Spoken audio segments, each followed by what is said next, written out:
welcome to Off the Rack. I'm Sal. I'm Ben. And I'm Tiffany. This is the show where we take a comic book from last week and then review it and recap it for your benefit. Today we're doing X-Men Gold #1 from Mark Guggenheim and Arden Syaf.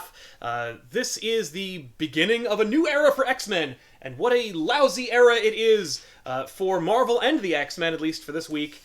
Marvel cannot seem to catch a break, but I don't feel bad for them because they're a multi-billion-dollar company, and they're doing just fine. Also, Amazing Spider-Man #25, which I recommended you do not buy. You didn't listen to me, and it became one of the #1 selling books of the year. So happened? Congratulations on spending $10 on a garbage issue. That's on you. This issue is interesting because it starts off with Kitty Pryde leading the X-Men. It dovetails directly from X-Men Prime #1, which we reviewed from a couple weeks ago. Or last week. I think it was just last week. Yeah. And it's just dealing with the fallout of moving to Central Park and introducing a whole new team of bad guys. I mean, literally, not much happens in this issue. Oh, they save the day as well, as like superheroes. Yeah, and they also deal with real-world ramifications of living in Central Park. Yeah, which is kind of neat. Like, that was the thing I was like, oh, Yeah. hey. It's also impossible. I don't know how they're going to get out of it. I really wanted that guy to be Walter Peck. Oh, why did you have to say that and make me want that? The X-Men need a Walter Peck. They need a guy in City Hall whose job it is to deal directly with the X-Men. I know they had that. They had, like, Gyrick, who was, like, a liaison for the government. But they need, like, a mayor guy. Like, a guy for just New York. These books are so interchangeable. It's so frustrating. X-Men Silver, X-Men Gold. X-Men Jingle Bells, whatever. What did you guys think of X-Men Gold #1, Ben? There were some cool things in this book. I wanted to like it, but overall, it was disappointing. It jumped around a lot. The points from the mutants were not all that fantastic. Like, they kept going back and forth and being like, oh, we're so worried about this, but we have to be strong, but we're so weak, and it went all over the place, and not in a good way. I didn't like it. Tiffany? Not knowing much of what happened in IVX. Right. I'm wondering if X-Men Gold and X-Men Blue are going to be just two very different books. Like, this seems like we're adults and we have to deal with adult things. Like, we have to deal with the government telling us we have to pay our taxes, and we have to go and deal with, like, attacks on, like, buildings and such like that, right? And I'm wondering if X-Men Blue is going to be like, hey, we're the X-Men, and we're going to do X-Men things. Oh, I don't know. I think that's going to be even more melodrama. You think so? I think it has to be. It's about here's the teenagers. thing. Yes, X-Men is all about melodrama, but this isn't melodrama. This is just drama. Yes. Like, this is just like... This is just the kind of drama that culminates from this kind of situation. Exactly. Yeah. So I'm just wondering if there's going to be, like, a completely different feel. Again, like, Cullen Bunn is writing it, like, so he did Monsters Unleashed, he's written Deadpool, you know what I mean? Like, no, he's a good writer. He is a good writer. I just think it'll be interesting to see the, just the tone of that book. But X-Men Gold, it was okay. Like...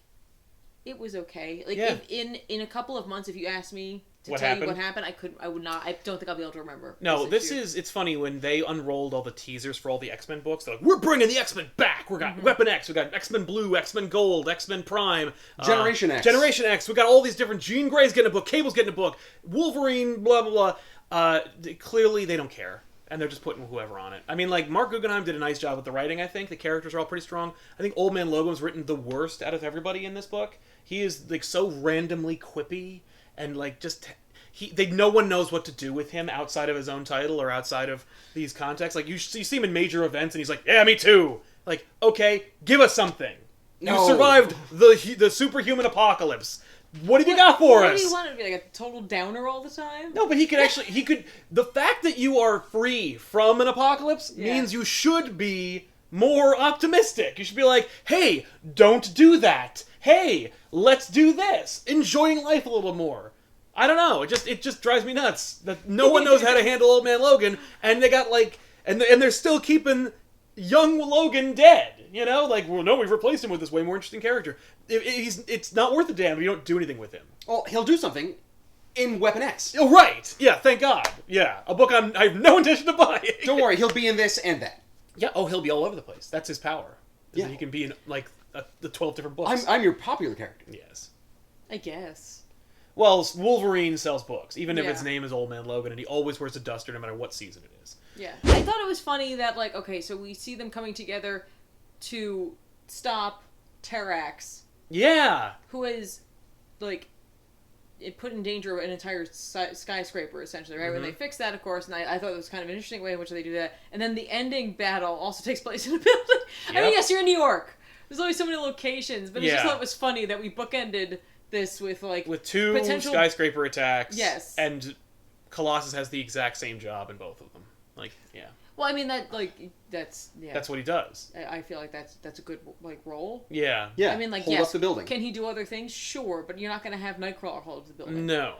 But We'll have him drive the plane or fly the plane. yeah, You he's fly good at the that. plane. Yeah. What about the fact that if the Brotherhood of Evil Mutants is there to attack the X-Men, they're in Central Park. Everyone knows they're in Central Park. Just go there. Why are you attacking the UN building? Yeah. I guess Well, they Unless that there's- wasn't the plan. No, I think there's an ulterior motive there. Oh, I They assume when they do things like that, it's because they're like, if we go to the building, there could be more of them. Yes. There's like only 5 of us. Usually they travel in a team when they come to get us. So Yeah. let's It's- do that. Yeah, they don't send everyone on a mission. It's not Yeah. like a dozen people of X-Men go to face one particular threat. It's usually just like 5. But that's usually the best case scenario, because if you go to the mansion, you get to take, like, the younger kids hostage. That's because true. they're not as good. But the kids, you can't predict what the younger kids' powers might be. Yeah, what if you get one that's like got a gross power? Yeah. Oh, like Bones? Like that slime guy? I can't remember his name. Mm-hmm. What? He's just a giant blob of slime with bones in it. And Yeah. I eyes. just like that you said bones That slime guy. and that slime guy. I like that. That's his powers. His powers is bones, and he is slime. I'll take that. Unconnected to the controversy that we'll get into in a minute, Right. what'd you think of the art? I thought it was not great. I thought it was inconsistent at best. Yeah, I Incredibly. people had talked about his work before, having screwed up and ruined his career on social media. We'll get into that in a second, but like, I'd never heard his name before. Yeah. And then I went back and looked at his career, and I'd heard that he had a really promising career, done a lot of great stuff. I have yet to see anything of that nature. Yeah, no, the panels, like, the work from panel to panel was really inconsistent. Yeah. People's faces were really Really inconsistent. inconsistent. Yep. And very specific. Yeah, very weirdly specific. He has a very specific way that he renders noses and Yep. just, like, facial features in general. Body types change. Oh, yeah. They fluctuate throughout the entire issue. Yeah, and Colossus, for one example. He's supposed to be huge, and sometimes he is, and sometimes he's svelte, and it's yeah, weird. and sometimes Kitty Pryde looks like a woman, and sometimes she looks like a guy. Like, it's just depending on like the angle or like Yeah. from panel. It's just really bizarre. And It the is. scale too. When he started drawing the character smaller, when you're really zooming out for certain shots, they got really bad. Yeah. Not only that, there were scenes where the landscape changed or the decorations changed.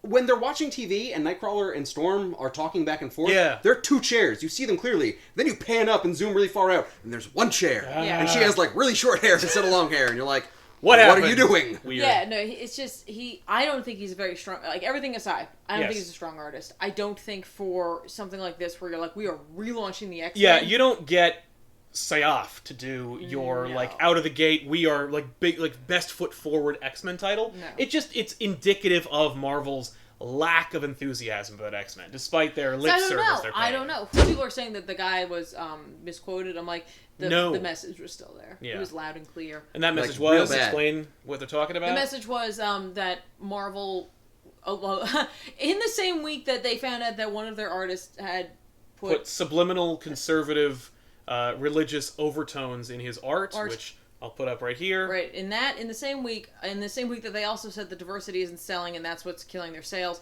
They also said that artists weren't selling books, and then what were they going to do with them? And if an artist couldn't sell a book, they weren't going to really work for Marvel. Right. If Well, an also, artist- there's no such thing as a superstar artist. Exactly, but the idea Which is being like- that like if your Wow. name can't sell a book on its own, Then you're gone. then you know. Mm-mm. So we're not going to give anyone a chance anymore. And here's what's so funny: like I have very strong feelings about this. I have very strong feelings about artists and art and like the respect that you should give them, good, bad, whatever. Right? Everything that's happened with this book is just absolute 100% proof of the power of art and how you have to respect it. Yeah. I'm just saying. Just saying. So, thoughts about the controversy that surrounded this title? Because we can't just not talk about it. I think we should discuss it a little bit, and that's the fact that, like, I have seen artists put messages in their art, and it's kind of a consistent tradition in comic book art. Some artists will take pot shots at writers or other artists or inkers. They'll take little notes, and usually it is harmless at Right. best. Well, because it's either bickering or it's sometimes just like a little quip at a friend. It's gentle ribbing at worst, or no, at best. But like, Yeah, at best. But if at worst it's like kind of like, why would you do that? It's petty. Right, it's petty. Or you also can see, like, political. Yeah, some people will make political points, or they'll draw a politician in a particularly unflattering light. Exactly. But this is a case where an artist chose to make a political statement that, honestly, objectively speaking, when I looked at it for the first time, I didn't get. But I was very much aware that something was being said, right? Even if I wasn't conscious of the points he was trying to make, or the whole issue that he's trying to harp on. You know, when Colossus takes that swing, he's wearing a shirt that no human being would ever wear. And the shirt is obviously referring to what it's referring to, and that is, you know, just the quotations from a particular religious text in which which is being used in conservative religious rhetoric. Yeah. So currently too. Yeah, exactly. And then when you couple that with the other images that are being presented in the issue, it is obvious and flagrant. And does he deserve to lose his job over this? I say yes, because your job is to draw the book.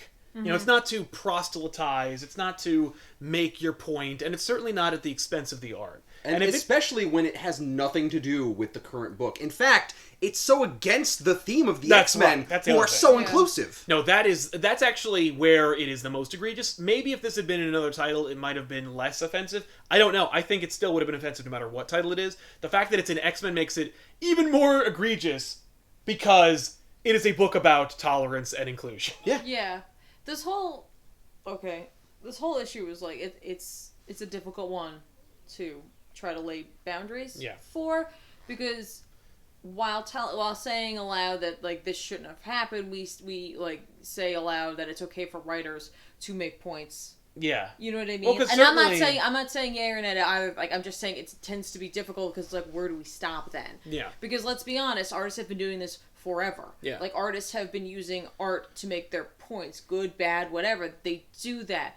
Typically, though, in doing so, it was a piece they created that would hopefully end up in a salon, you know, and not something that was being sold to the masses under the umbrella of a family-friendly company. Right. So, like, there's so many different levels here that you have to consider. Mm-hmm.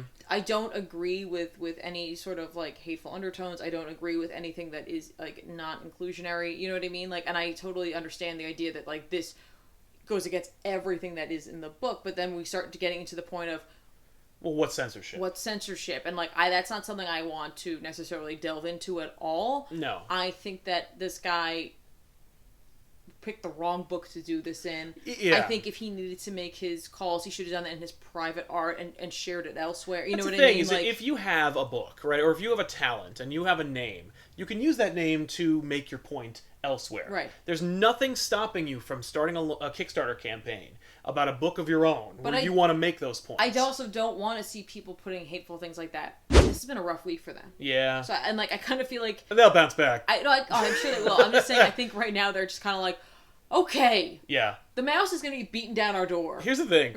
This guy is going to be fired with extreme prejudice because, like, we didn't need this right now. Yes. You are terminated. Yes. And when I say terminated, I mean, like, blacklisted. Like, you will not be able to work again. Yeah. In graphic art. Not with Marvel. Not with Marvel, and I doubt DC is going to want to be knocking down his door. No, what they really should do is they should... if Marvel were smart, they would, in one fell swoop, deal with this and the artist comment by getting an artist who had a severe problem with this on board. For this book, yeah. To try to, like, build bridges again. Be like, we were wrong about don't what we worry. said. There's no shortage of artists working today who had something to say about this book and about this issue. Oh, yeah. So, you know, you got that going for you. Yeah. But X-Men Gold, I say it's a pass. Honestly, I don't recommend it because I don't think this is a strong entry point for the X-Men, and I don't think it was a strong issue overall. I can't recommend it in good conscience. But what do you guys think? I like the concept of a Kitty Pryde-led Yeah. X-Men. I know that has already happened. I like it now as well. Like, I like that concept, especially in the wake of everything. Like, her coming in with such a different perspective from all the other mutants, really. Mm-hmm. I mean, that's not necessarily true, but for the most part, you know, having gone on the adventure she went on, and just different experiences, kind of cool. Like, right. I wish but I'm not here to buy pitches. I'm here to buy a book. And I just wish that we saw more of that in this book. Yeah. And yes, it's only we did get to see her be a leader, at least. least. We did. She was a leader. Everyone was on board, but like, luckily everyone fell like into place. Like, she didn't have to like. She didn't have a lot of tension going on. Right. She led, but because they were like, what do we do? Yes. So I don't know. I don't know what to say about this book. I'll be honest. Like, Fair this enough. book's so bizarre. It is. It's so bizarre. Yeah. While this book left me lacking and wanting more, I get the feeling that because of the issues that have come up with it, that maybe Marvel will put a better team on it, and it will be better in the future. Now, while this issue wasn't a great jumping on point, especially considering the fact that you had a section in the back that gave you all the notes to catch up on X-Men from the beginning of time until now, which was 48 points. 48! No, I don't want that. That's too much. If you're going to summarize, do it in a page. Don't have it spread out like that. So, I don't recommend this thing. I think it was poorly executed. Fair enough. Executed. Good call, everybody. But let's get into recommendations. Okay, so this is a little weird because I just trounced an X-Men book, but I'm actually going to be recommending another X-Men book this week. X-Men Blue this time, #1, written by Colin Bunn with art by Matteo Buffagni and Jorge Molina. This is interesting because you're getting the original team of Marvel Girl, Cyclops, Beast, Angel, and Iceman, and they're going to be doing their own thing. I have no idea where they went, but I'm excited because it seems like Marvel's going to be getting a little bit back to basics of what the X-Men were, and just having a fun team doing stuff. And you've got a cool writer, and it seems like you've got a cool team of artists on this, so I'm on board. I'm happy for, like, a good, happy, let's go do things X-Men team, rather than like, oh, we have to deal with the wake of this INHUMANS war. I'm like, no, screw that, just go do your thing, have fun, be teenagers. Alright, so every week I think Doctor Strange is coming out and it doesn't keep coming out and I don't know what's happening. I don't like going through withdrawal, it's real bad. So instead of another Marvel book or not recommending Marvel at all, I'm going to recommend Kingpin #3 because so far I've been enjoying this story. If you had told me like 4 months ago that I'd be like excited about a Kingpin book, I would have been like, you're a crazy person, get out of here. But I like this book. The story is written by Matthew Rosenberg with art by Mark Lamming.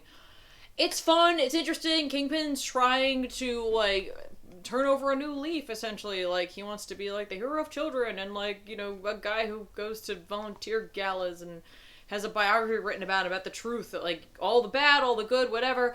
And we are learning about all of this through Sarah Dewey, who he wants to write the book, and that's kind of cool, except on top of that we got Daredevil, who's like, I'm not buying any of this, and Sarah, I think you're a bad egg too. So Daredevil's going to be in this one a little bit more. I'm kind of excited for that, see how this is going. I just like this. It's neat. It's very, like, I don't know, like Law and Order for some reason. It's not, but that reminds me of. And a quick shout out, of course, a couple of indie books over from Dark Horse. American Gods #2 comes out. That's the Neil Gaiman book that is now a comic book that's going to be a TV show. I like where this is going. It's really cool. Kind of adult, fun, awesome, crazy, mature. So if you're under a certain age, don't go buying this and tell them I sent you to buy it, but it was really good.